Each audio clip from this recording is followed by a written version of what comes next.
मैं आप लोगों को सारा एक्सप्लेन कर रहा हूँ, ठीक है, आज स्टार्टिंग से लेके एंड तक कि what will exactly come in your B1 exam. क्योंकि एक तो पहले आपको वो क्लियर होना चाहिए कि आएगा क्या, किस लेवल का एग्जाम है और किस पैटर्न पे चलता है। क्योंकि आपने A1 A2 पे तो बहुत सारे वीडियोस देख रखे हैं कि A1 A2 बेसिक लेवल भी है, काफी वीडियोस भी है, बट इस पे डिटेल में नहीं है, अच्छे से नहीं है कि A1 वो B1 के जो एग्जाम है, B1 का जो एग्जाम है overall listening, writing, reading, speaking, इनके अंदर सभी के अंदर क्या क्या आने वाला है, किस लेवल पे आपको प्रैक्टिस करनी चाहिए और कैसे कैसे आप डेली इन्वॉल्व हो सकते हो, इन्वॉल्व होना चाहिए, कितना आपको स्टडी करनी चाहिए। ठीक है, ये सारे पॉइंट्स को हम देख लेंगे कि स्टार्टिंग से अगर आप इन सब चीजों को देखते हुए चलोगे और फुल्ली फोकस होके चलोगे तो मैं आपको लिटरली बता रहा हूँ कि आप एक अच्छे टाइम फ्रेम के बाद में, एक अच्छी प्रैक्टिस के बाद में इसको इजीली निकाल दोगे। बट अगर आप स्टार्टिंग से ही प्रोकास्टिनेट किया कि आज नहीं कल देख लेंगे, अभी तो स्टार्ट ही हुआ है, अभी तो फर्स्ट चैप्टर है, सेकंड चैप्टर है, ये सब करते हुए चलोगे और इतना ज्यादा इन्वॉल्व नहीं होंगे और तकरीबन 4-5 आवर्स डेली के इन्वॉल्व नहीं करोगे तो मान के चलना कि आसान नहीं रहेगा। ठीक है, ये जर्नी आपकी आसान नहीं रहेगी। तो सबसे पहले मैं आपको डिस्क्राइब कर देता हूं कि what exactly comes in B1। और स्पेशली अभी हम जो टारगेट कर रहे हैं वो सिर्फ और सिर्फ गोइथ इंस्टीट्यूट को टारगेट कर रहे हैं, टेल्क को नहीं। वैसे टेल्क भी है, टेल्क बहुत आसान होता है इससे, और अभी सिर्फ गोइथे को हम देख रहे हैं कि इसके अंदर आएगा क्या। तो देखो, सबसे पहले हम लेजन को देखते हैं कि what will come in liaison. और लेजन ही सबसे स्ट्रॉन्गेस्ट पार्ट है। सबसे डिफिकल्ट अगर कोई पार्ट आएगा तो वो लेजन ही आएगा। तो देखो, लेजन का जो पूरा ओवरऑल कॉन्टेक्स्ट है वो ऐसा है कि आपको 5 पार्ट्स में डिवाइडेड आएगा। तो आप समझ सकते हो कि A1 A2 कितना छोटा है इनके आगे, है ना। एकदम से आप A1 A2 में थे और B1 में आते ही बड़े बड़े टेक्स्ट आपको दिखेंगे और उनको कंप्लीट करना है आपको। तो सबसे फर्स्ट टाइल जो है उसके अंदर आपको 1 से लेके 6 तक क्वेश्चंस मिलेंगे। एक पूरा टेक्स्ट रहेगा, लॉन्ग टेक्स्ट है ये। देखो यहाँ पे आप यहाँ पे देख सकते हो कि काफी लेंथी टेक्स्ट है। अभी तक A2 में भी आपने इतना बड़ा, गोइथे की स्पेशली हम बात कर रहे हैं, कि इतना लेंथी टेक्स्ट आपने A2 में भी नहीं देखा है। ये सीधा आपको B1 में दिख रहा है कि लेंथी टेक्स्ट रहेगा। बट एक चीज मैं आपको बता दूं, ये टेक्स्ट भले ही काफी लेंथी दिख रहा है बट ये थोड़ा, अगर इसका लेवल देखें ना तो बहुत ज्यादा डिफिकल्ट नहीं है।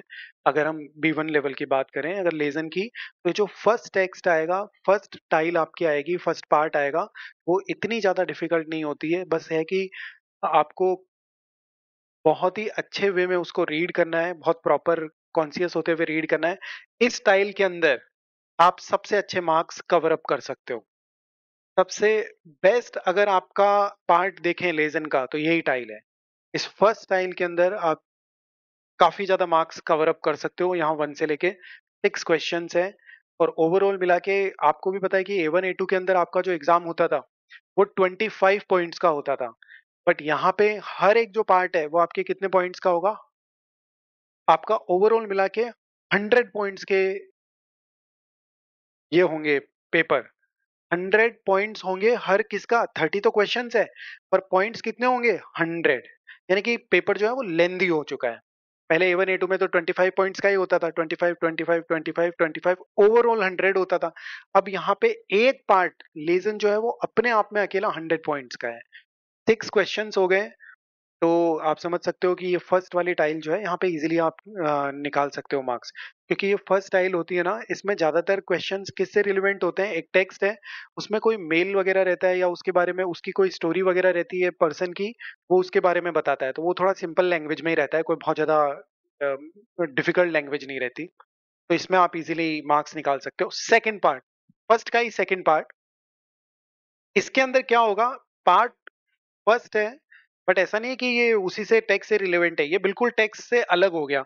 यहाँ पे आपको देखो मिनट्स मिल रही है 20, ओवरऑल दोनों की मिला के है वो, ठीक है, ऊपर वाले की भी और इसकी भी। अब इसके अंदर आप देख सकते हो यहाँ पे लिखा हुआ है आउस आइनर डॉयचन साइटुंग।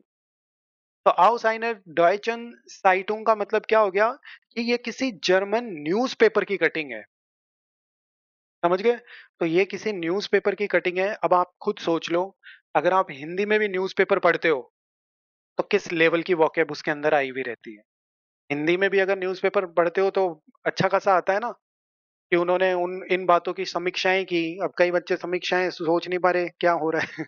हमें हिंदी है हमारी नेटिव लैंग्वेज फिर भी नहीं समझ पाएंगे कि उसने उसके बारे में आलोचनाएं की। जो हिंदी मीडियम का है प्रॉपर वो तो समझ जाएगा, वो इंग्लिश मीडियम वाला नहीं समझ सकता उसको कि क्या बातें हो रही है।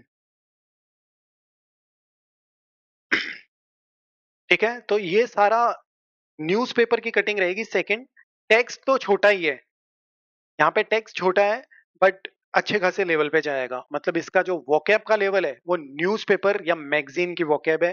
अब आपको बताने की जरूरत नहीं है, आप खुद समझ सकते हो कि हमारे न्यूज़पेपर और जर्मनी के न्यूज़पेपर सब में कैसा सा लेवल आएगा। इसके अंदर आपको क्वेश्चन सिर्फ और सिर्फ 3 क्वेश्चंस आएंगे। ठीक है, क्वेश्चंस आपको सिर्फ 3 क्वेश्चंस होंगे, आपको फाइंड आउट करना है आंसर उस टेक्स्ट के अंदर। ये हो गया हमारा फर्स्ट का ही सेकंड पार्ट। अब हमारी सेकंड टाइल है, टाइल स्वाय आ गई है, जिसके अंदर आपको एक फिर से टेक्स्ट मिलेगा। एक फिर से टेक्स्ट है, उसके अंदर आप देख सकते हो आउस आइनर श्वाइजर साइटों। फिर से यानी कि आपका जो टेक्स्ट है वो एक तो या तो न्यूज़पेपर की कटिंग होगी, या फिर कोई आर्टिकल होगा, या फिर कोई मैगजीन की कटिंग होगी। यानी कि इसके अंदर भी जो लेवल है वो बहुत अच्छा खासा रहेगा। सेम ही बात हो रही है इसमें और उसमें, न्यूज़पेपर की कटिंग का आ रहा है तो डेफिनेटली अच्छे खासे लेवल पे जाएगा। अगर A1 और A2 का बच्चा इसको पढ़ेगा तो उसके सीधा ऊपर से जाएगा कि एकदम से क्या आ गया। के अंदर 5 लाइनों को भी ढंग से अंडरस्टैंड करना पॉसिबल नहीं है। सारा का सारा खेल जो है वो वोकैब का है। यहाँ पे आप देख सकते हो कि ग्रामर वामर का कोई लेना देना नहीं है। जहां देख रहे हो, जहां आपकी नजर जा रही है, ज्यादा से ज्यादा वोकैब आ रही है। अब ये देर दी दास आइन है ये वो सब लगने से क्या फर्क पड़ा, इसीलिए तो मैं आपको स्टार्टिंग से कह रहा हूँ कि ग्रामर वगैरह से कोई फर्क नहीं पड़ेगा, फर्क पड़ेगा सिर्फ वोकैब से। इसके अंदर A1 A2 की कोई वोकैब नहीं आती है, इसके अपने लेवल की वोकैब आती है। अब बात आती है कि बच्चा अपनी वोकैब को कैसे बढ़ाए। वोकैब बढ़ाने का एक ही तरीका है कि इन टेक्स्ट को रीड करो। ये टैग्स रिलेवेंट तो होते हैं एक दूसरे से, इनको रीड करो। और मैं ये भी बताऊंगा कि आपको प्रिपेयर कैसे होना है, ध्यान रखना इसमें प्रिपेयर होना वो मैटर करता है। ऐसा नहीं कि आप रैंडमली करे जा रहे हो, ये नहीं कर पाओगे पास। फिर भी अगर आप रैंडम करे जा रहे हो और सोच रहे हो कि ऐसे कर लें वैसे, वो नहीं हो पाओगे पास। तो ये, हाँ, टाइम भी मैनेज करना है। मैं बताऊंगा आप लोगों को एक्चुअली क्या होगा, मैं सारी चीजें बताऊंगा आगे आपको, देखना। तो ये 3 क्वेश्चंस इसके अंदर भी आएंगे, ठीक है, टेक्स्ट में। उसके बाद में टाइल ड्राई आ गई। टाइल ड्राई आपके लिए आसान है। अब जैसे मैंने बोला आसान है, आप बहुत खुश हो गए, बस यही प्रॉब्लम है। तो टाइल ड्राई जो है वो आपके लिए आसान है। 10 मिनट्स का साइट है। ऊपर जो 20 मिनट्स थे ना, वो एक्चुअली वो उन दोनों के थे। यहाँ पे जो 10 मिनट्स का टाइम है, टाइल ड्राई है। और यहाँ पे एडवर्टीजमेंट है। हाँ, यहाँ पे एडवर्टीजमेंट है। एडवर्टीजमेंट आपको पता है कि थोड़ा आसान रहता है, कि आपको पर्टिकुलर कुछ क्वेश्चंस मिलेंगे और नीचे कुछ एडवर्टीजमेंट्स होंगे। उनमें आपको फाइंड आउट करना होगा कि कौन सा आंसर कौन से क्वेश्चन के लिए राइट है। बट यहाँ पे देखो, हाँ, ये भी बिल्कुल 10 मिनट में नहीं हो पाता है। Who is saying this, Ayush? हाँ हाँ, ठीक है। Lesen Sie die Situationen 13 bis 19, यानी कि आपको 13 to 19 तक सिचुएशंस मिलेगी। Und die Anzeigen A bis J aus verschiedenen deutschsprachigen Medien, कि आपको जर्मन के डिफरेंट डिफरेंट मीडियाज प्लेटफॉर्म्स जो हैं वहां से एडवर्टीजमेंट होंगे। यहाँ पे ये पॉइंट देखना कि wählen Sie welche Anzeige passt zu welcher Situation, कि कौन सा एडवर्टीजमेंट कौन सी सिचुएशन से मैच करना है, ये देखना है। ये तो आपको सबको समझ में आ ही गया। दूसरा क्या है, Sie können jede Anzeige nur einmal verwenden। ये बहुत ही इंपॉर्टेंट पॉइंट आ गया यहाँ पे, कि Sie können jede Anzeige nur einmal verwenden। यानी कि इसके अंदर एक प्रॉब्लम है कि एक जो क्वेश्चन है उसमें एडवर्टीजमेंट एक ही आप एक बार यूज कर सकते हो। और उसके बाद में क्या है कि die Anzeige aus dem Beispiel können Sie nicht mehr verwenden। यानी कि यहाँ पे बी जो है वो ऑलरेडी आपको एग्जाम्पल के तौर पे गिवन है। तो वो जो बी ऑप्शन है वो वापस रिपीट नहीं कर सकते आप, कि बी हो गया तो बस हो गया। अब उसको किसी और ऑप्शन में देखने की जरूरत आपको नहीं है। इन फिर ये भी इंपॉर्टेंट पॉइंट है आपके लिए कि फिर eine Situation gibt es keine passende Anzeige। और एक एडवर्टीजमेंट के लिए कोई भी मैचिंग आंसर नहीं रहेगा, जैसा A2 में भी होता है कि एक ऑप्शन ऐसा रहेगा जिसके लिए नीचे कोई भी ऑप्शन मैच नहीं करेगा। इन diesem Fall schreiben Sie null। तो आपको जो एंटफोर्ड बोगन यानी आंसर शीट मिलेगी उसमें आपको जीरो वहां पे फिल कर देना है जहां पे आंसर एक का नहीं मिलेगा। अब इस स्टाइल की एक प्रॉब्लम है, इस स्टाइल की एक प्रॉब्लम क्या है थर्ड टाइल की। मान लीजिए आपने 13 है, इसमें एक ऐसा रहता है कि अगर एक गलत हुआ ना, तो वो एक नहीं है, वो दो गलत होंगे। कैसे? 13 का आंसर आपने सी कर दिया, जबकि 14 का आंसर सी था। तो आप खुद ही देख लो, 13 का सी कर दिया जो नहीं था, और वो इसका था ऊपर नीचे हो गया, तो इसका मतलब आंसर आपका एक नहीं, टू रॉन्ग हो चुके हैं। ऐसा भी है। हाँ, ए टू में भी सेम ही है, बस उसका स्टैंडर्ड थोड़ा लो है और यहाँ स्टैंडर्ड थोड़ा हाई रहेगा। अब यहाँ पे मान लीजिए अगर आपने ये वाला नहीं ढूंढ पा रहे, जीरो वाला, कि कोई एक ऑप्शन ऐसा है जो किसी में मैच नहीं करेगा, वो आपने फाइंड आउट नहीं किया और रेंडमली कुछ कर दिया, तो इसका मतलब है ये भी रॉन्ग हो गया, और साथ में जहाँ जीरो आपने फिल कर दिया वो भी रॉन्ग हो गया। तो टू जाने के ऑप्शंस यहाँ पे अभी तक काफी हाई रहेंगे। फर्स्ट टाइल और थर्ड टाइल थोड़ी सी आसान रहती है इन कंपैरिजन टू द वो न्यूज़पेपर की कटिंग वगैरह वाली से। नेक्स्ट में चलते हैं।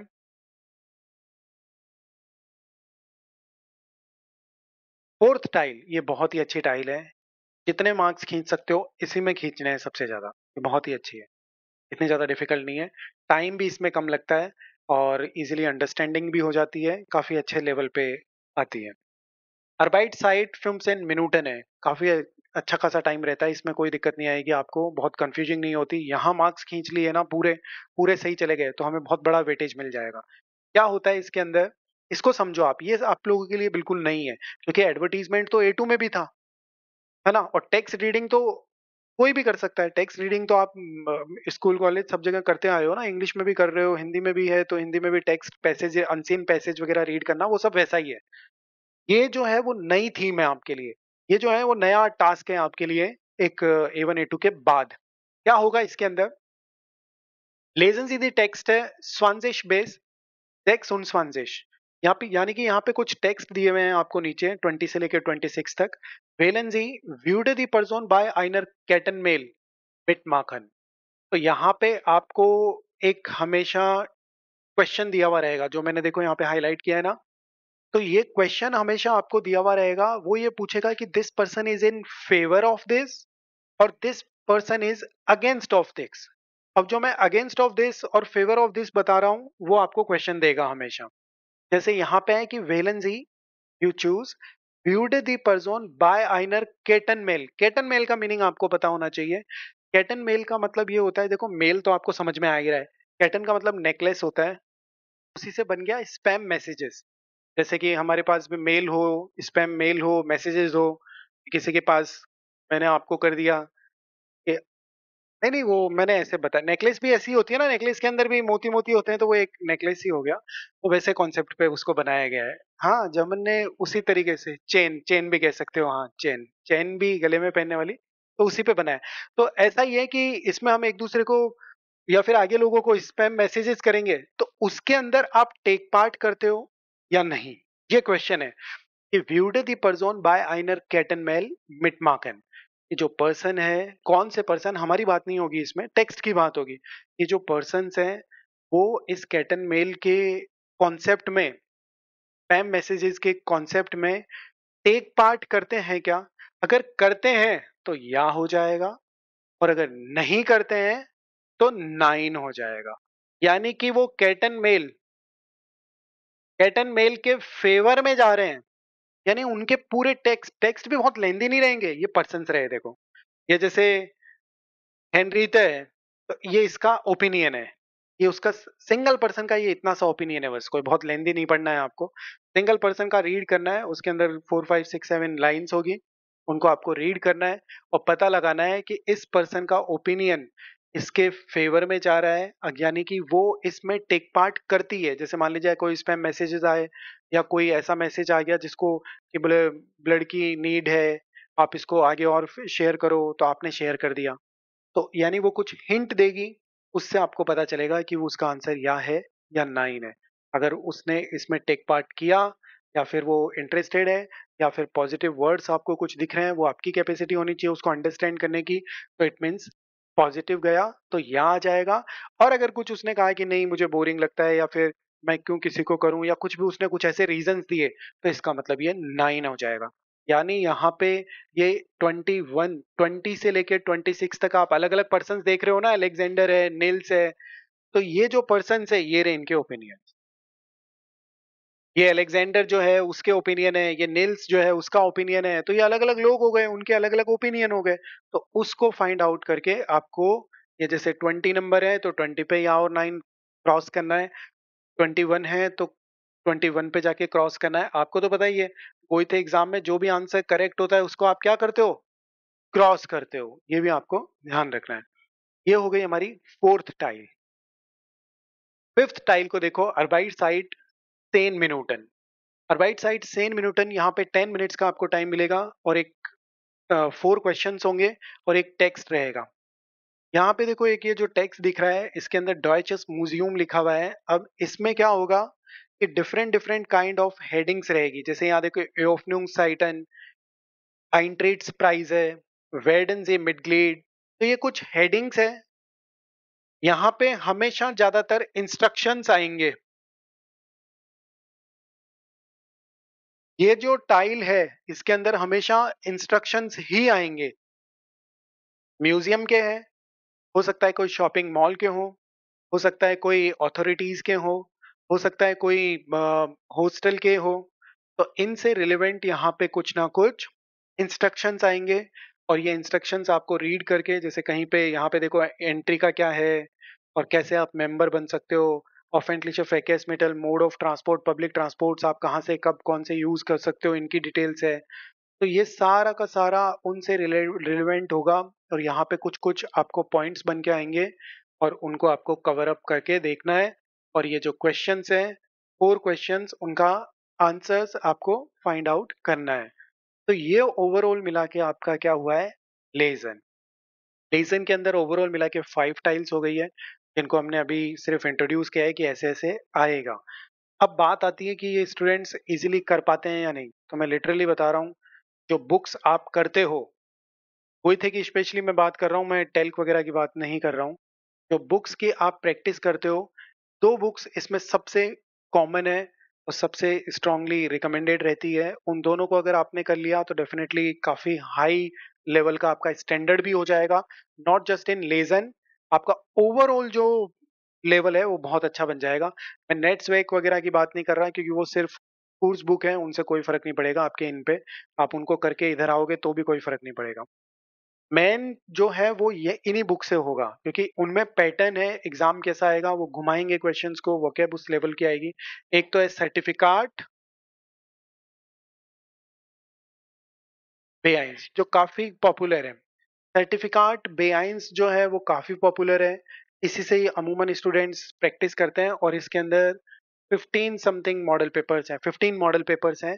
अभी आप खुद सोच लो, 15 मॉडल पेपर्स है जिसमें लिसनिंग, राइटिंग, रीडिंग और स्पीकिंग चारों पार्ट्स को कवर अप कर रखा है। तो अगर आपने इनको कर दिया तो डेफिनेटली आपका लेवल बहुत हाई होगा, और जो एग्जाम क्लियर करने की प्रोबेबिलिटी है वो बहुत हाई रहेगी।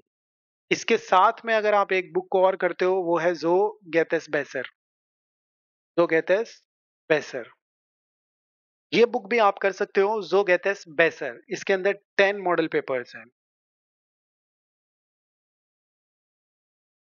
ठीक है, तो सर्टिफिकेट बेआइंस और जो गेतेस बेसर है बेआइंस, ये दोनों की दोनों बुक्स जो है, इनके अंदर सारा का सारा स्टडी मटेरियल आपका सिर्फ और सिर्फ टारगेटेड होता है क्या, एग्जाम प्रिपरेशन, P1 के लिए। ऐसे ही सेम टाइल्स होंगी, सेम पैटर्न होंगे, बट अलग अलग कंटेंट होगा ये सब। अब देखो, बात ये आती है कि लेजन आपको पता तो चल गया, बट लेजन की प्रैक्टिस सबसे अच्छी क्या होती है मैं आपको बताता हूँ। कोई भी स्टूडेंट अगर लेजन का एग्जाम दे रहा है, स्पेशली लेजन का या फिर ह्योरन का, क्योंकि लेजन जो है ना वो ह्योरन पे बहुत बड़ा इन्फ्लुएंस लेके आता है। क्योंकि लेजन एक ऐसी चीज है कि रीडिंग को आपको बहुत अपर लेवल पे लेके जाएगा, और रीडिंग जब अच्छी होगी तभी तो आपकी लिसनिंग अच्छी होगी ना।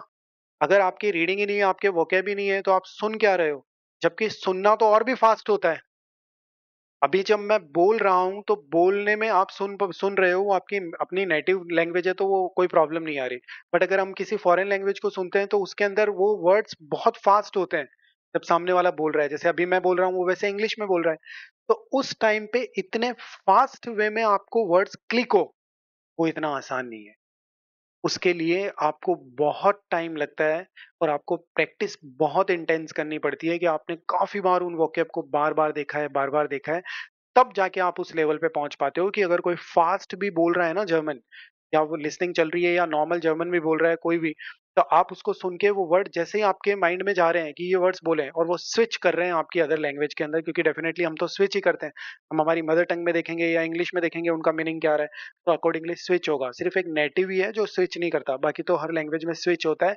अगर आपने 2-3 साल का ही टाइम दे रखा है, अगर आप 10-15 साल का है, तो फिर आपने इतनी फ्रीक्वेंसी बढ़ा ली उन वर्ड्स के साथ में कि फिर स्विच करने की जरूरत नहीं है, क्योंकि अब वो नेटिव जैसा ही लेवल आ चुका है। आपने हजारों बार उन वर्ड्स को देख लिया है, हजारों बार उन सेंटेंसेस को सुन लिया है, फिर वो स्विच नहीं होता। फिर तो वो सुनते ही बस उसको पता है कि क्या बातें हो रही है, क्या सब कुछ हो रहा है।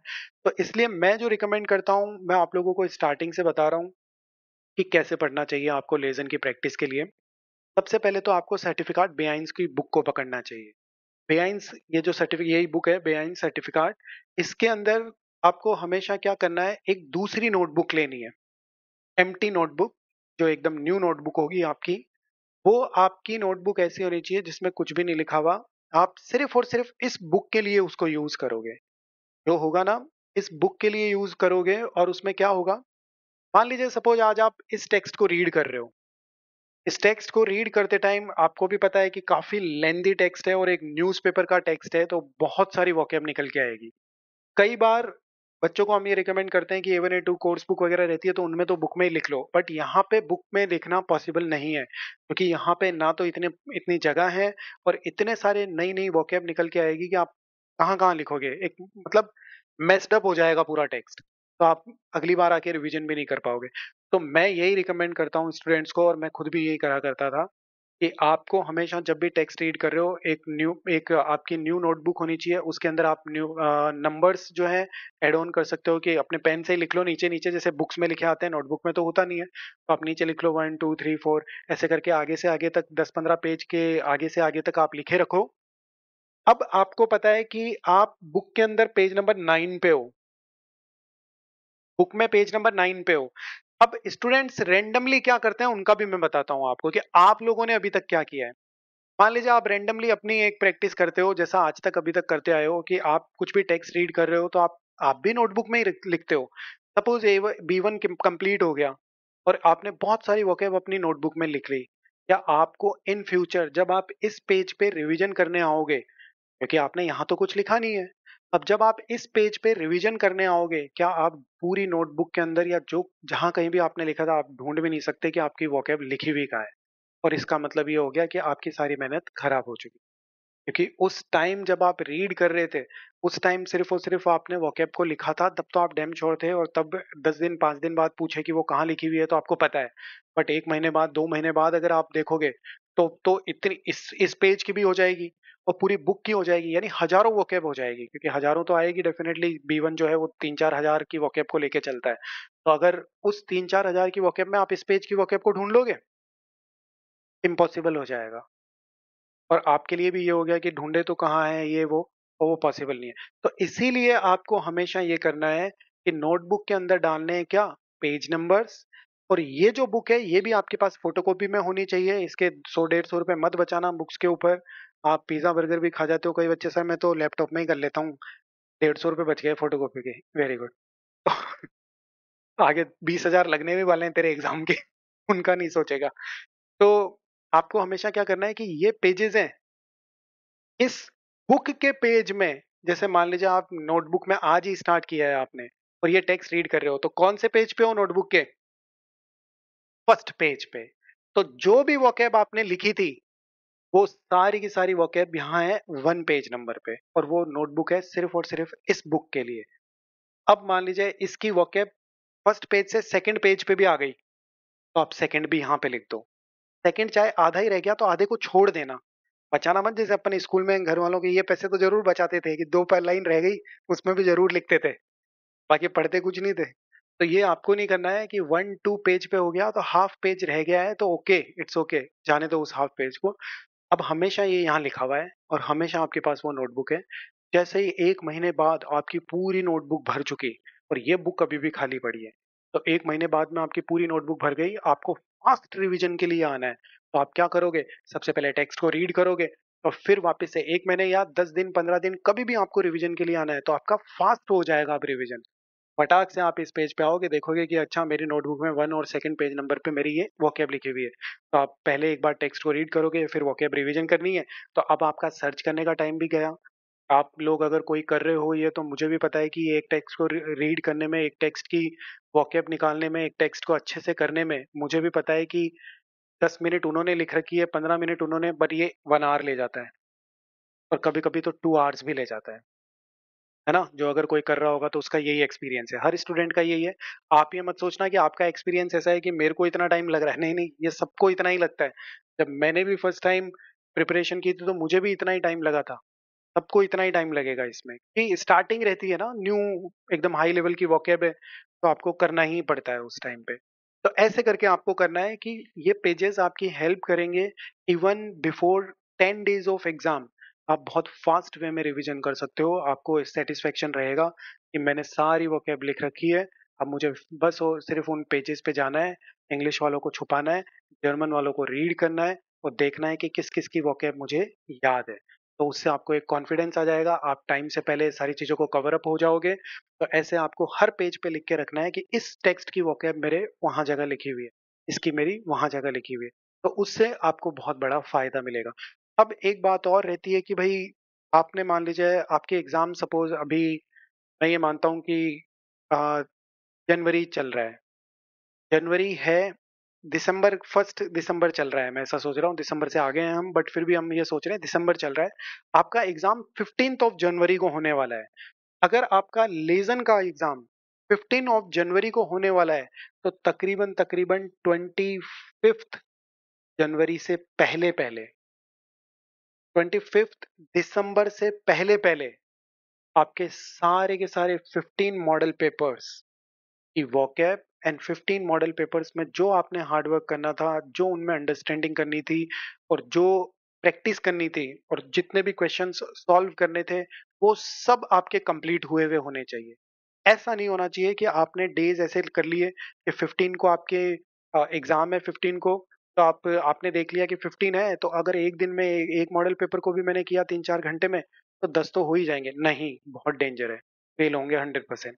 क्योंकि आप सिर्फ इनकी प्रैक्टिस करके इनकी वोकैब को लिख रहे हो और राइट करने का मतलब ये नहीं है कि आपने क्लियर, आपको एकदम याद हो गई। याद उसी को मानी जाती है जब वो बहुत टाइम पहले लिख लें और फिर उनको बार-बार रिवीजन करें। जब आप बहुत टाइम पहले लिख चुके और उसको बार-बार रिवीजन कर रहे हो, तो टिल द एग्ज़ाम आपकी रीडिंग इतनी खतरनाक हो जाएगी, आपको फिर रीडिंग, बस देखते हैं टेक्स्ट खुला, आप धड़ाधड़ बस रीड कर रहे हो, आपको अंडरस्टैंडिंग आ रही है। नहीं तो अगर आपने मान लीजिए एग्ज़ाम के 1 वीक पहले, 4 दिन पहले अगर इन मॉडल पेपर्स को फिनिश किया है, तो पता है क्या फीलिंग होगी? आपको सिर्फ़ और सिर्फ़ 40-50 अंडरस्टैंडिंग होगी। बाकी आप ये सोचते जाओगे, यार ये वोकैब मैंने देखी तो थी पर मीनिंग याद नहीं आ रही। क्योंकि देखो हर किसी का माइंड ऐसा ही होता है कि जब तक हम कंसिस्टेंसी के साथ में चीज़ों का ना देखें, तब तक वो धुंधली रहती है चीज़ें। ये चाहे आप हो या मैं हूँ या कोई भी हो इस दुनिया में, साइंटिस्ट हो कोई भी हो, वो हज़ारों बार एक्सपेरिमेंट करते हैं तब जाके कुछ इन्वेंशंस होते हैं, या हज़ारों बार चीज़ों को देखते हैं, करते हैं तब जाके इन्वेंशंस होते हैं। हम तो बस ये सुन लेते हैं कि आज उसने इसका इन्वेंशन कर दिया, बट वो पिछले 10 सालों से उसे एक छोटी-सी चीज़ के पीछे पड़ा हुआ है। वैसा ही यहाँ पे है कि जितना जल्दी टाइम, यानी कि 15 से 20 दिन पहले अगर किसी बच्चे ने ये दोनों बुक्स को कंप्लीट ही कर लिया, सर मेरी तो खत्म हो गई, अब मैं तो बस बैठा-बैठा आराम से इनको पढ़ता हूँ और अब कहीं यूट्यूब व्यूट्यूब पे कोई और पेपर वगैरह होते हैं तो उनको सॉल्व करता हूँ। बाकी इनकी तो मैं सिर्फ़ और सिर्फ़ 10-15 मिनट में रिवीजन डेली करता हूँ। तो ये मान के चलो वो बच्चा कहीं नहीं रुकेगा, वो लेज़न भी निकाल जाएगा एक झटके में और वो ह्योरन भी निकाल, बाकी ऐसा स्टूडेंट जिसने 2 दिन 3 दिन पहले इनको सिर्फ़ और सिर्फ़ अपने इस टास्क को कंप्लीट किया है, कि वोकैब लिखी है और ऐसे ही कर रहा है, और कई तो ऐसे भी होंगे जो इनमें से 15 में से सिर्फ़ 2-3 करके ही रह जाएँगे, वो वहाँ तक पहुँच भी नहीं पाएँगे ऐसे भी रहेंगे। और कई ऐसे होंगे जो कर लेंगे बट वो 2-3 दिन पहले ही कंप्लीट कर पाएँगे, या फिर उनको स्ट्रेस, बहुत सारे अलग-अलग स्टूडेंट्स की कैटेगरी रहती है। कई ऐसे रहते हैं कि नहीं सर हम जब भी करते हैं जब हमारे एग्ज़ाम पास में आते हैं। तो होता था ना स्कूल में भी कि अभी तो जनवरी है, फरवरी है, मार्च है, अप्रैल है, मई है, जून है, जुलाई, ये सब आते-आते फिर मार्च आता था तो पता चलता था अब 1 महीना ही है, अब पढ़ेंगे। ऐसे होते थे। अमूमन बच्चे ऐसे ही होते हैं कि 1 महीना बचा है, 2 महीना बचा है, अब पढ़ेंगे, अब हमारे लिए डोर ओपन हो चुके हैं। बाकी जो जो 90% वाला है, 95% वाला है, वो तो पहले दिन से ही स्टार्ट हो चुका है। वो पहले दिन से कंसिस्टेंसी पे है कि from the first day of school 2 घंटे, 3 घंटे, 2 घंटे, 3 घंटे, और हमारा 1 महीना कैसा होता है, पूरी साल भर को आज ही पढ़ा अभी पढ़ेंगे हम, 10 घंटे पहले दिन में ही। और वो भी कैसा पढ़ना होगा 10 घंटे, आप समझ जाओ। रो रहे हैं, आँखें लाल पीली हो गई, अगले दिन सूज रहे हैं, अगले दिन स्कूल भी नहीं जा पाए। पेरेंट्स कह रहे हैं कि चलो डॉक्टर के, बोले नहीं हमें और पढ़ना है। तो ऐसा रहता है, और वो भी बोर्ड वाले बच्चों के लिए है, बाकी तो क्लासेस हमारे लिए कोई मैटर ही नहीं करती। बोर्ड के अलावा हमारे लिए कोई क्लासेस मैटर थोड़ी करी है, 7th 8th 9th ये सब कोई मैटर नहीं करती, सिर्फ 10th और 12th उसमें हम थोड़ा पढ़ते हैं। तो वैसा मत करना, क्योंकि ये एक नई फॉरेन लैंग्वेज है। ये कोई केमिस्ट्री फिजिक्स तो है नहीं कि आप first class, second class, third class से पढ़ते आ रहे हो तो कुछ तो लिख दोगे। यहाँ अगर नहीं हुआ तो कुछ भी नहीं कर पाओगे। और ऐसा हमारा माइंड इसमें है नहीं कि हमने 5 दिन पहले ही हम एकदम शार्प कर देंगे सारी चीज़ों को, ब्रश अप कर देंगे, शार्प कर देंगे, ऐसा नहीं हो सकता इसमें। इसमें तो तभी शार्प होगी जब आप 15-20 दिन पहले तक कंप्लीट कर चुके होंगे। ये 15-20 दिन पहले तक आपने कंप्लीट कर दिया, अब आपके पास कोई टेंशन नहीं है। अब आप आराम से चाहे रीडिंग लिसनिंग करो, चाहे आप स्पीकिंग करो, चाहे आप राइटिंग करो, उनके अंदर अपना कर सकते हो। तो ईज़िली ये आपके निकल जाएँगे, आपके लिए टेंशन भी नहीं होगी, और आसानी से आपको भी एक कॉन्फिडेंस रहेगा कि मैंने 15-20 दिन पहले ही सब कुछ कवर अप कर रखा है। अब मुझे ज़्यादा से ज़्यादा बस रिवीजन देना है, लिसनिंग करनी है, राइटिंग, रीडिंग, इन पे सब पे फोकस करना है, और बैक टू बैक रिवीजन देना है कि आज अगर मैंने इसको देख लिया तो फिर दूसरे दिन देखना है, फिर इसकी वोकैब देख ली तो फिर अगले टेक्स्ट की वोकैब को फिर से देखनी है, फास्ट रीडिंग करनी है। तो उससे आपको ये पता चल जाएगा कि अब अगर मैं B1 लेवल की वोकैब मेरे पास है, अगर मैं किसी और टेक्स्ट को भी पढ़ता हूँ यूट्यूब पे या किसी और बुक के थ्रू, मॉडल पेपर्स या कुछ टेक्स्ट को रीड करता हूँ, तो मेरी अंडरस्टैंडिंग बहुत फास्टर हो गई है। अभी जैसे अगर मैं आप लोगों को ये टेक्स्ट दे दूं और मैं बोलूं कि इसको पढ़ो और समझो, तो आपको है ना बहुत डिफिकल्ट लगेगा ये। वही अगर मैं आज दूं और आप थोड़ा डिक्शनरी का यूज करके और इसको कर लो, फिर वही मैं आपको 10 दिन बाद इस टेक्स्ट को दूं कि इसको रीड करना हो, या फिर इसी की सिमिलरिटी वोकैब वाला एक टेक्स्ट दूं जिसमें आपने 2-3 बार रिवीजन भी मार दिया इसी के वोकैब का, और एक बार रीड भी वापस कर लिया, और इसी की सिमिलरिटी का कोई और टेक्स्ट मैं आपको दे दूं कि इसको करो, तो मैं कह रहा हूँ आप एकदम फास्ट रीडिंग करोगे। कि आप ऐसे करोगे, देशवाइज राइश पोस्ट हार्ट मिट देम, तो ऐसे रीड करते ही आपको पता चल जाएगा कि इसका ओवरऑल कंक्लूजन क्या है, ओवरऑल टेक्स्ट मतलब क्या कह रहा है, कहाँ कहाँ पे क्या क्या आंसर्स हैं, ये सब। वही मैं आपने आज एक रीड कर लिया, उसके बाद में 2 दिन बाद आपका एग्जाम है, तो मैं 100% कह सकता हूँ ये आपने कर तो लिया, बट ऐसा ही टेक्स्ट अगर फिर से भी आ जाएगा ना, थोड़ा सिमिलर वोकैब का टाइप का, तो आप इतनी आसानी से नहीं कर पाओगे, क्योंकि आपका रिवीजन नहीं आया है। रिवीजन 3-4 बार मस्ट चाहिए होता है किसी भी फील्ड के अंदर। ऐसा नहीं है कि आप सिर्फ जर्मन की बात कर रहे हैं, हर फील्ड के अंदर कंसिस्टेंसी, रिवीजन, ये सब चीजें जरूरी है। हार्ड वर्क नहीं कि आप 10-10 घंटे पढ़ रहे हो, प्लान करके। हाँ, हाँ, इसी पे ही फोकस रखो। देखो जो कई स्टूडेंट ऐसे रहते हैं जिन्होंने A1 A2 में इतने मॉडल पेपर्स नहीं करे होते हैं, तो मैं आपको लिटरली बता रहा हूँ A1 A2 का इम्पैक्ट यहाँ पे कुछ भी नहीं है। 0% इम्पैक्ट है, यहाँ पे बहुत हाई लेवल पे वोकैब जाती है, तो सारा सब कुछ हाई है। और थोड़ा-सा जो फर्स्ट पार्ट है ना इसका, वो थोड़ा A2 लेवल का ही है। तो यहीं से ही करना चाहिए आपको। ए A2 A1 को तो कोई सोचना ही नहीं है, A2 से भी कोई लेना-देना नहीं है, यहाँ इसी को करना है आपको। इसी से ही आपको फोकस करना है। तो प्लीज़ अब आप लोग होमवर्क में आज के ये लिख लो कि आप लोगों को फर्स्ट, यस,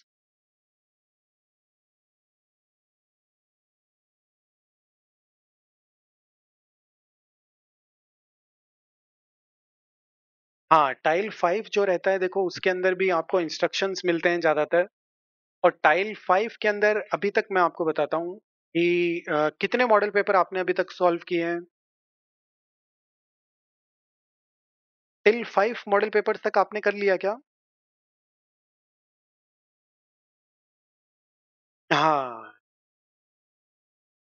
5 और 2 थोड़ा रहता है, हाँ। 5 और 2 जो रहता है वो थोड़ा-सा डिफ़िकल्ट रहता है, सही बोल रहे हो आप। देखो अब आप लोगों को शॉक नहीं होना है कि जैसे जूही ने कहा कि सर मैंने 5 मॉडल पेपर कर लिए हैं। अब कोई बच्चा देखे कि मैंने तो अभी 5 पन्ने भी नहीं पढ़े और अपनी किताब भी नहीं खोली। ऐसा कुछ नहीं है, वो अपने लेवल पे चल रहे हैं। मैंने अभी तक कुछ भी नहीं कराया है, वो अपन अपने लेवल पे चलेंगे, वो अपने लेवल पे चले तो चल सकते हैं, उसका मैं कोई पकड़ थोड़ी सकता हूँ किसी को। नहीं नहीं जूही, कल से बंद कर देना, आपका जो है यही यही करना है आपको। वो हर बच्चे की एक अलग कहानी है, वो कितने लेवल पे चल रहा है। ये कोई स्कूल तो है नहीं कि अब आप आपस में लड़ने लग जाओ सब बच्चे, जूही आगे निकल गई, ये वो हम पीछे। तो वो अपने लेवल पे चल रहे हैं। तो जूही देखो, बात ये है कि आपने 5 मॉडल पेपर्स किए, जैसे आपने फर्स्ट सेकंड और थर्ड मॉडल पेपर किया होगा तो ज्यादा डिफिकल्टी लगी होगी। बट अग ओवरऑल जो आपने कॉन्सेप्ट देखा है ना इस स्टाइल का, वो ज्यादातर क्या आ रहा है, इंस्ट्रक्शंस की वोकैब है इसकी। इसकी जो वोकैब है ना, मोस्ट ऑफ द टाइम वो इंस्ट्रक्शन वाली वोकैब है, कि कौन ने कहाँ पे क्या बाय किया, ये सब। तो आपने 5 तक करे हैं, तो अब और करोगे ना आप, एक दो दो तीन मॉडल पेपर और, दो तीन मॉडल पेपर और, तो डेफिनेटली इसमें आगे जाएगा लेवल।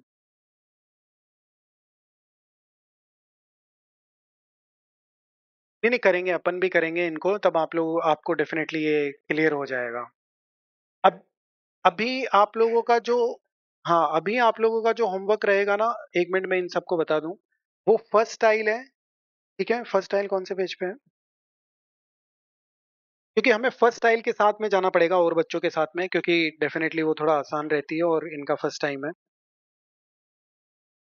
पेज नंबर 6 आपका होमवर्क है, इसको आप अच्छे से रीड करके लाओगे। और इसमें पीछे जो क्वेश्चन है 7 नंबर पे, वो आप आंसर पता लगा के लेके आओगे बस। और एक आप चाहो तो टाइल 4, वो है पेज नंबर,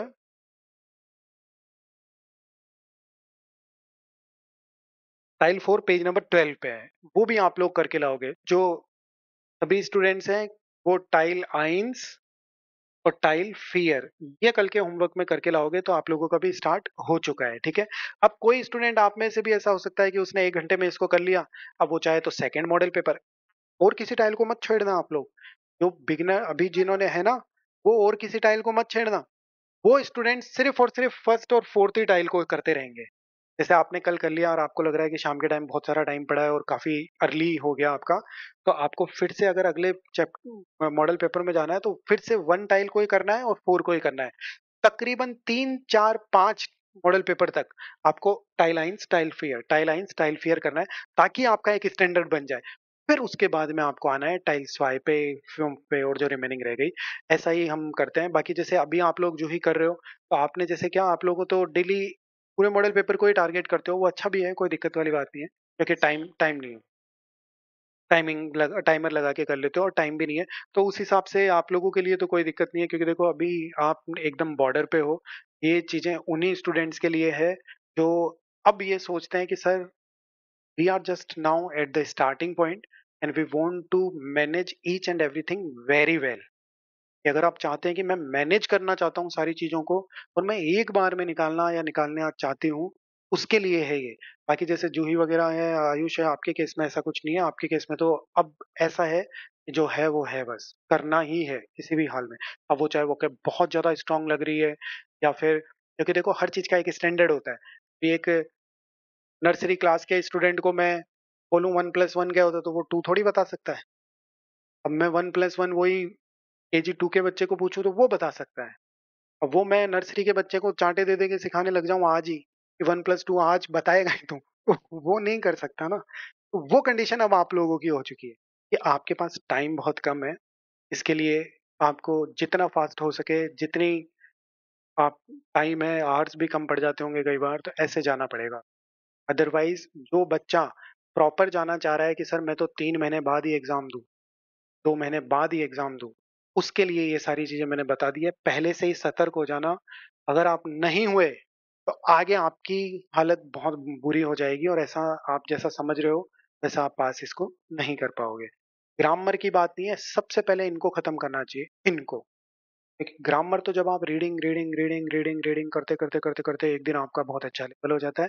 और हम भी सिखाते रहते हैं, यूट्यूब पे भी दुनिया भर के हैं चैनल, ये वो पता नहीं क्या क्या, तो वहां से भी सीख जाता है बच्चा, अपना दिमाग भी यूज कर लेता है, बट वोकेब में नहीं कर सकता। वोकेब कोई नहीं सिखा सकता उसको। तो जूही प्लीज आप लोग करो तो डेफिनेटली होंगे, इनको भी हम डिस्कस करेंगे, इनके अंदर भी आपको इजी होगा। एक्चुअली क्या होता है कि आपके जो अमूमन आंसर्स या फिर अमूमन चीजें जो आपको डिफिकल्ट लगती है ना, सभी स्टूडेंट्स की बात बता रहा हूँ, वो ज्यादातर क्वेश्चन की वजह से डिफिकल्ट होती है।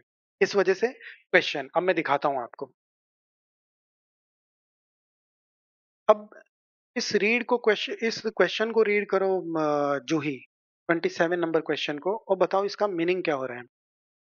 ध्यान रखना, क्वेश्चन की अंडरस्टैंडिंग सबसे डेंजरस होती है आपके लेजन और ह्योरन के एग्जाम के अंदर।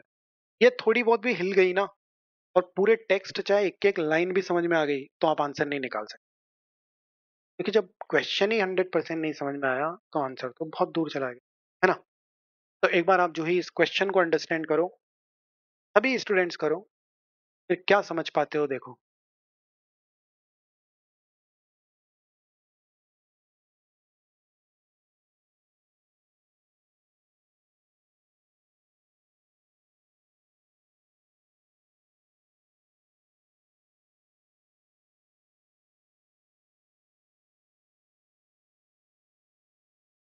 हाँ, नहीं, इसकी अंडरस्टैंडिंग क्या है ये आपको।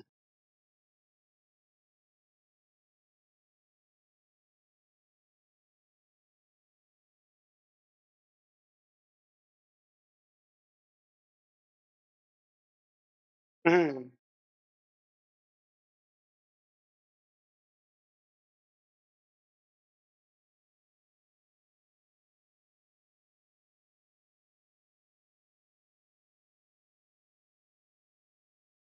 हाँ, बिल्कुल सही है। अब जैसे मान लीजिए कोई स्टूडेंट एग्जाम में बैठा है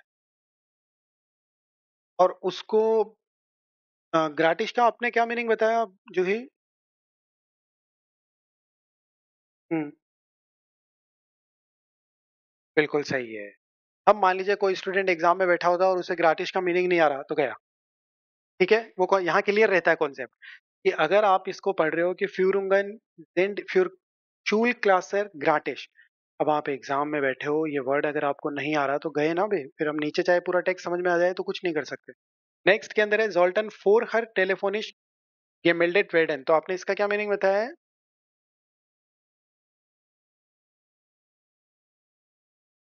बिल्कुल सही है कि एडवांस में पता लगाना चाहिए ना, एडवांस में फोर हर मतलब एडवांस में, और अनमेल्डन और मेल्डन तो आप लोगों को पता ही है कि टू रजिस्टर है, रिपोर्ट करना, रजिस्टर और थर्ड का।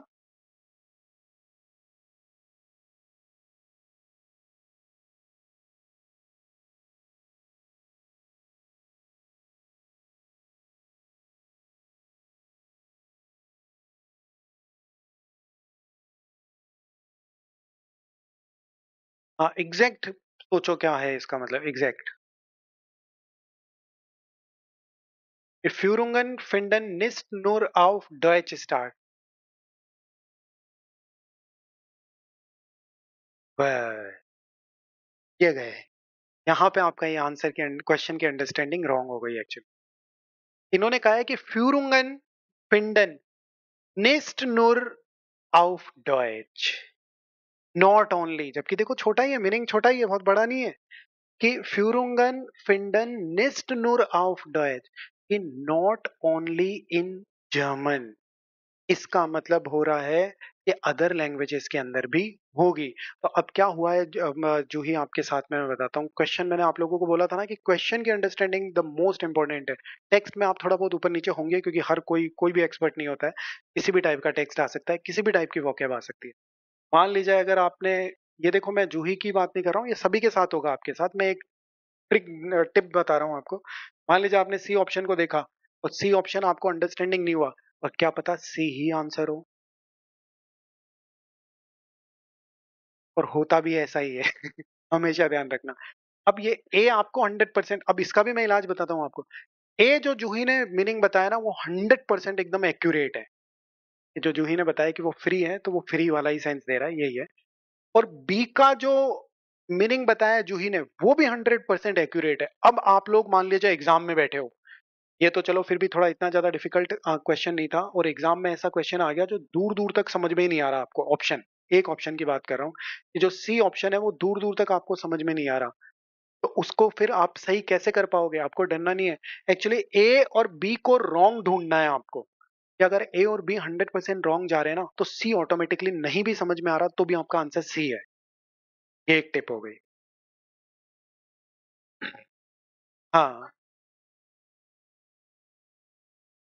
नहीं, वो उसका कुछ नहीं कर सकते। अगर जैसे किसी बच्चे को तीनों ही नहीं आ रहे, वो तो वो तो राम भरोसे है, उस भगवान भगवान जो भी है, अल्लाह राम और अभी क्रिसमस भी आने वाली है, तो क्रिसमस पे सेंटा क्लॉज सबको हाथ जोड़ के और नहीं नहीं, वो भगवान नहीं है, बट उसको वही आएगा ना अभी तो बचाने आपको, तो उसको हाथ जोड़ के और कुछ भी भर देना, तो ऐसा रहेगा।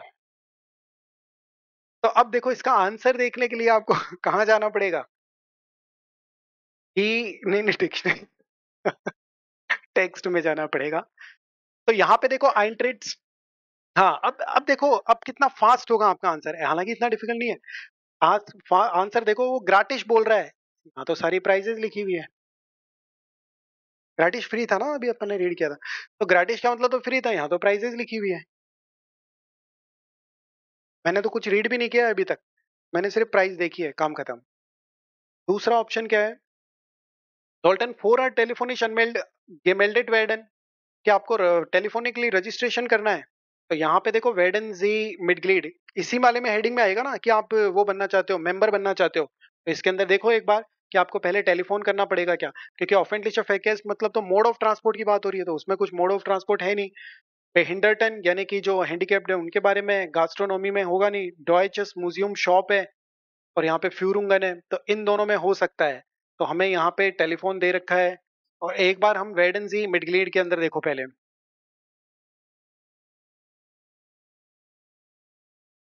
इसमें नहीं है। आपने काफी फास्ट रीड किया, क्योंकि वो जो दिखेगा वो इजीली दिख जाएगा, तो इसमें कुछ भी नहीं है टेलीफोन से रिलेटेड।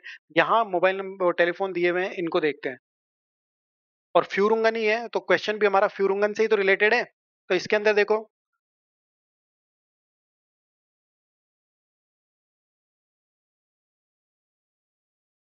अब बच्चा एग्जाम में बैठा बैठा ये पढ़ रहा है, अनमेल्डुंग और फोर हर, आंसर मिल गया, रिस्टिश डोल्टन फोर हर टेलीफोनिश गेमेल्डेट वेर्डन, यानी कि फ्यूरुंगन जो है उनके लिए अर्लियर टेलीफोनिकली आपको रजिस्ट्रेशन करना चाहिए, टेलीफोनिकली।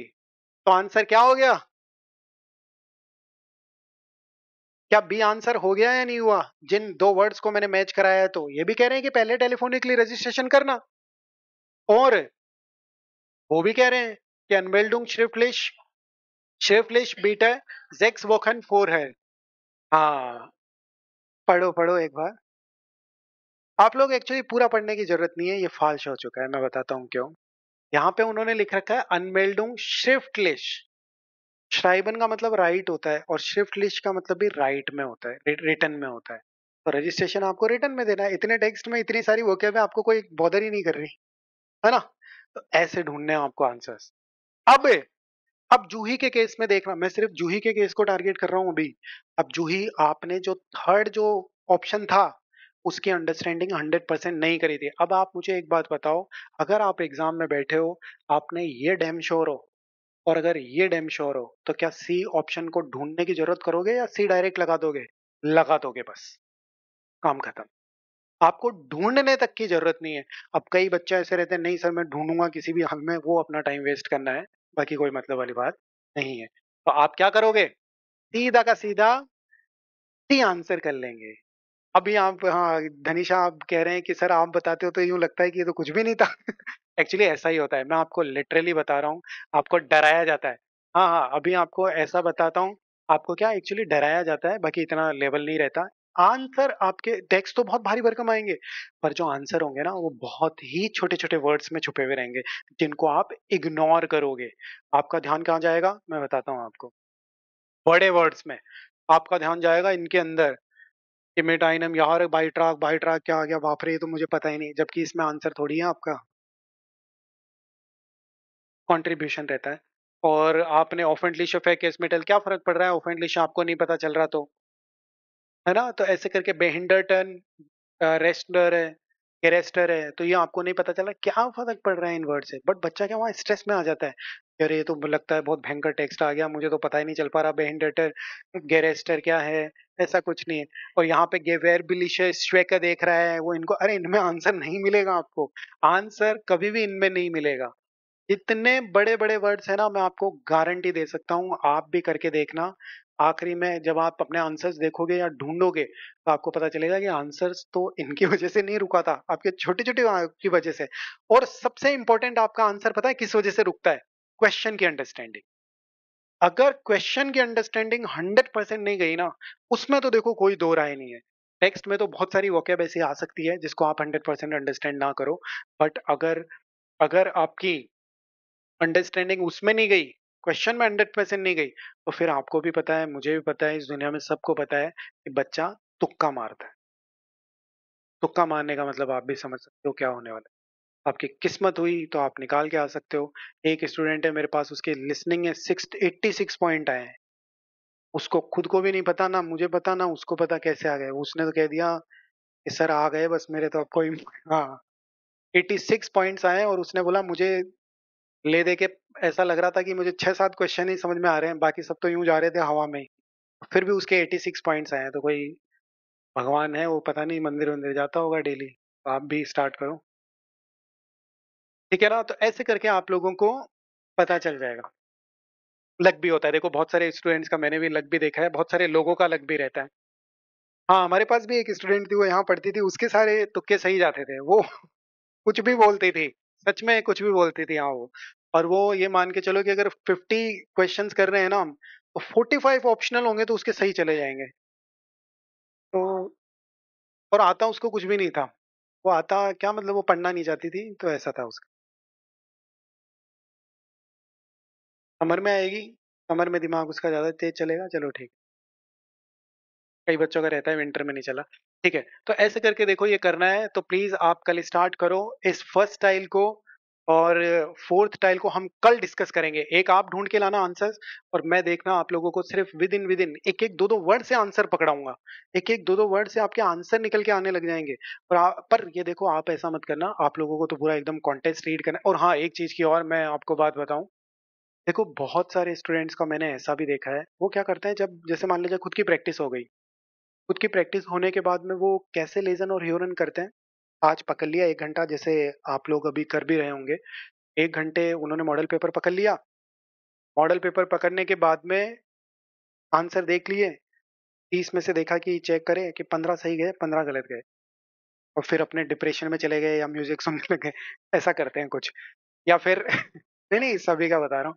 या फिर कई ऐसे रहते हैं कि 30 में से 25 चले गए। तो वो बहुत ज्यादा खुश हो गए, तो ज्यादा खा लिया या कुछ ऐसा कर लिया।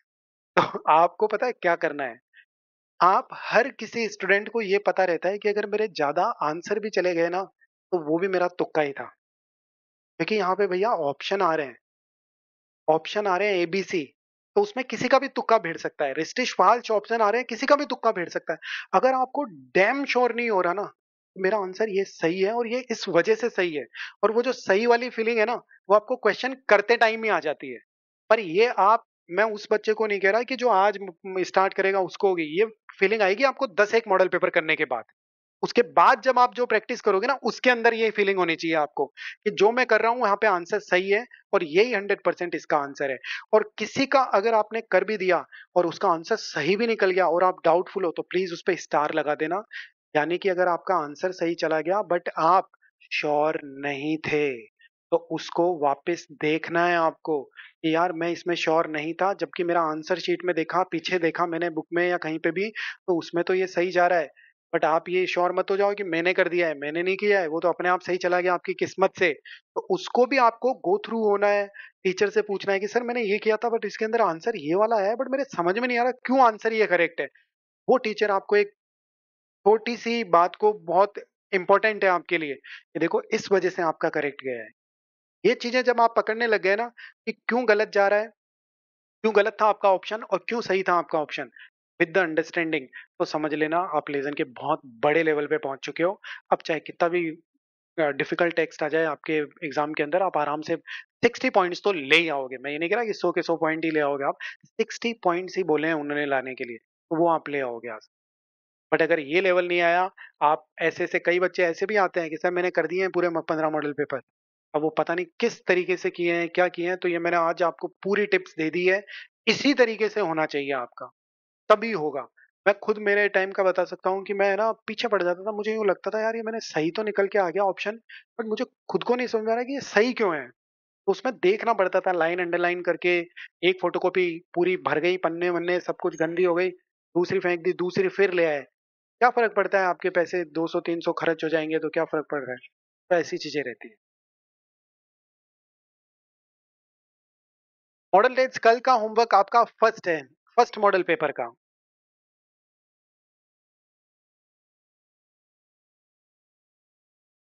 आ जाओ। सॉरी, वो मैं कोई आया था उनको बोल रहा हूँ। तो ठीक है ना, तो प्लीज आप लोगों को ऐसे प्रैक्टिस करनी है। जूही, आपके कितने मॉडल पेपर्स हो गए? अभी 5 हो गए। और आयुष आपके?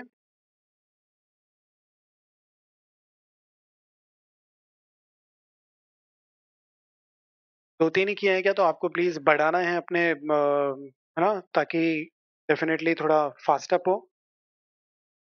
तो उसके बाद ही आपको मैं और भी दूंगा इस हिसाब से, है ना, स्पीड अप करना है आपको। हाँ, ठीक है। तो ठीक है, कल से देखो ये जो मैंने टिप्स आपको दे दी है वो परमानेंट है। अब डेली डेली का नहीं रहेगा। अब आप लोगों को 2 महीने बाद एग्जाम है, 3 मंथ्स के बाद में एग्जाम है, तो वो सारा उसके अकॉर्डिंगली देख के चलना है। ठीक है। ओके। तो अब हम, यस यस मनीष।